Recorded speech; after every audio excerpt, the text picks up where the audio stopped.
Hi, this is Laura Columbus from Attuned Yoga Wellness. It is Monday, February 11th, and we are going to continue with our month of self-love because I feel like this is one aspect of love, and especially this week because we head into Valentine's Day week, and everyone's always like, oh yeah, like let's go do this, that, and the other thing for this other person and our beloved and our kids and our whoever else we're, taking care of and loving on.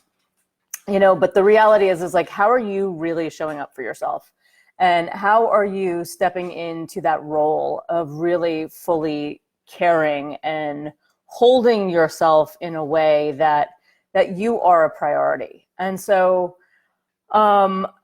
this requires careful navigating. This requires nuance because it's not easy. It sounds like a really simple concept. Oh yeah, okay, we can just love ourselves. Okay, let's just do that. And it's like, it's not that simple.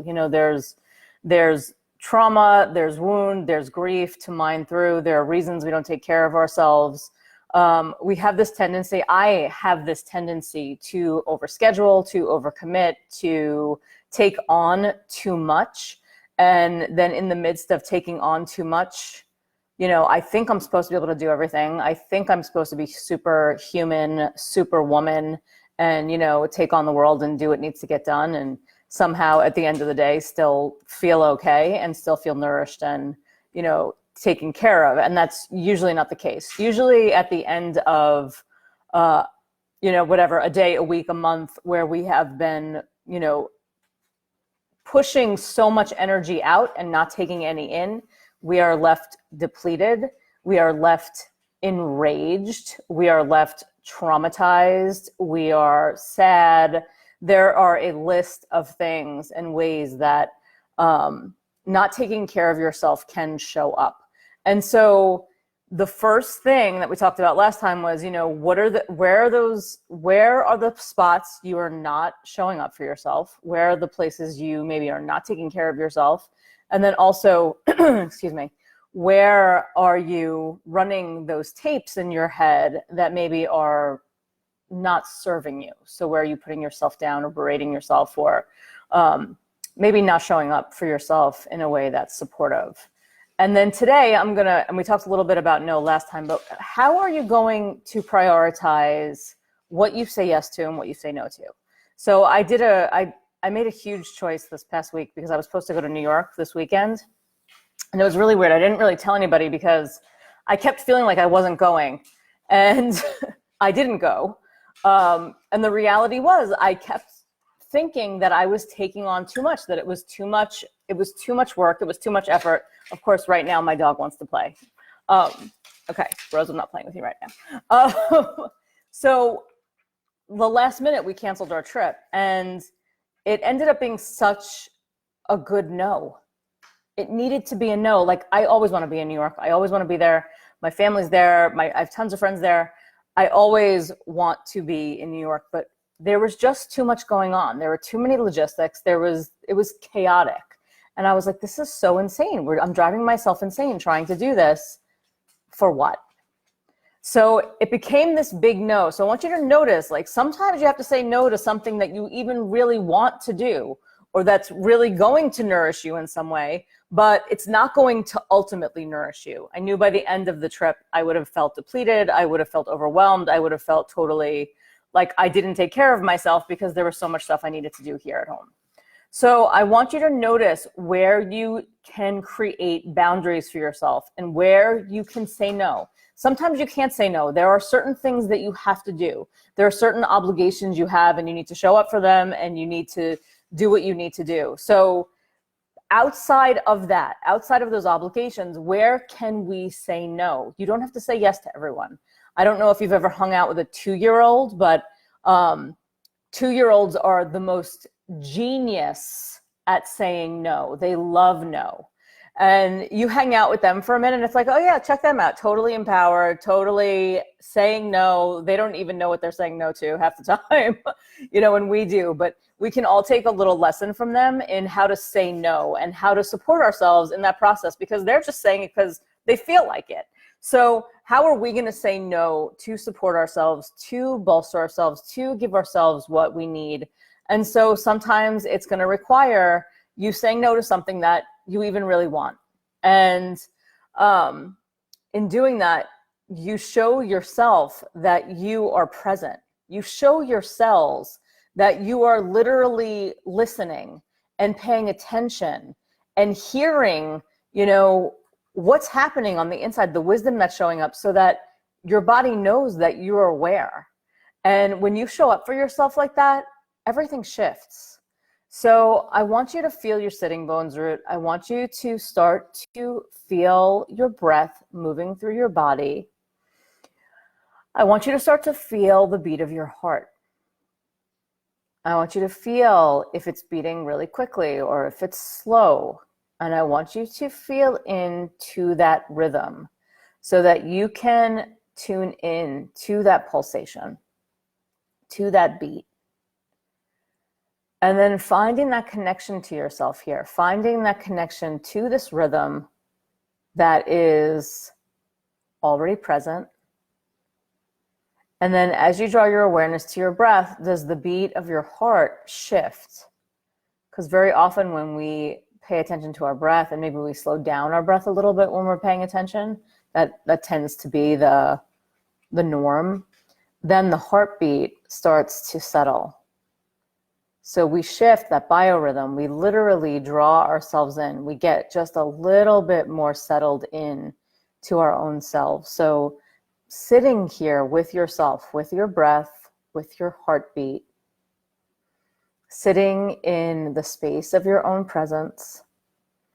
If you want to let your eyes start to get heavy and close, go for it. If you prefer to keep them open, go ahead.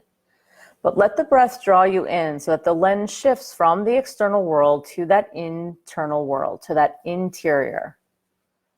And just feeling into the pulsation of your own presence. And when you close your eyes and you feel into the space, when you close your eyes and feel into your body and to this connection, what do you need? Is there something that you can maybe say no to right now? Maybe you're overcommitted. Maybe you're overscheduled. Maybe you laid out too many tasks to get done. Maybe you have to scratch something off and, leave it for the next day or next week.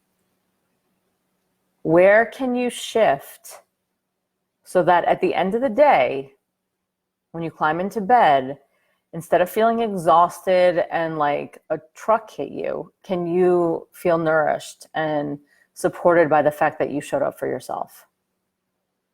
That you offered yourself your own time and your own attention and your own presence and your awareness. And maybe you consciously navigated your day so that you wouldn't feel completely depleted or overworked. Where can you shift your experience in order to support yourself more fully? How can we do this for ourselves? And I know the conversation, oh, well, I don't have a choice. I have to, I have to do X, Y, Z. I need to be here at this time. I need to show up for this person. I want you to scan your body and start to feel into all of those obligations. And again, some of them are real. Some of them are real obligations. You do have to go. And then there are other things that can be pushed aside. There are other things that can be a no. And so I want you to feel into those places. I'm not asking you to look at the things that are have-tos. And then I want you to breathe into it. Can you receive what needs to be done? And then can you also receive what can shift? And then if there's stuff that needs to be done, but it's too much, that you've taken on too much, is there a way you can ask for help? Can you ask someone else to show up to support you?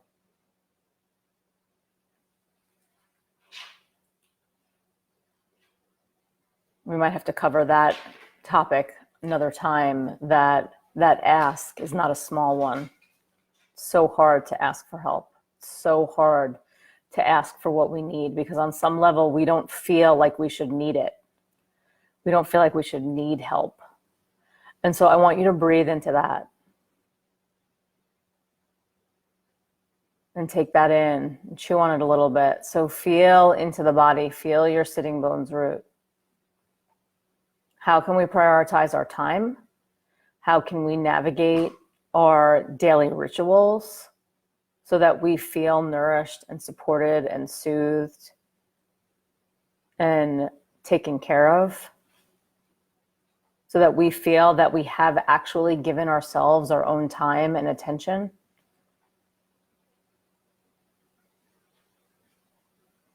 And so honor even these few minutes that you take for yourself to pause and to breathe and to settle in. Because even these few minutes can make such a big difference.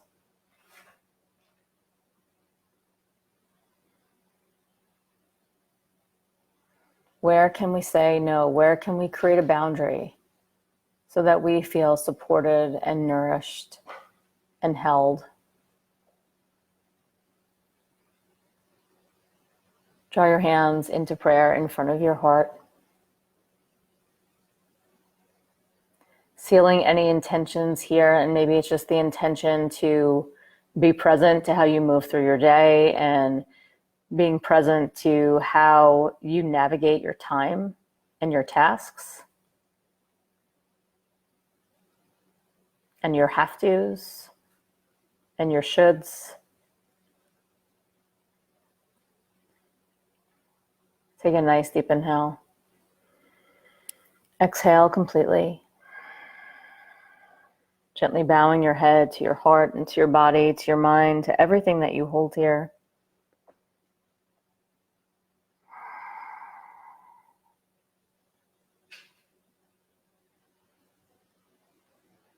Staying connected to your own presence as you move back into your day. Namaste.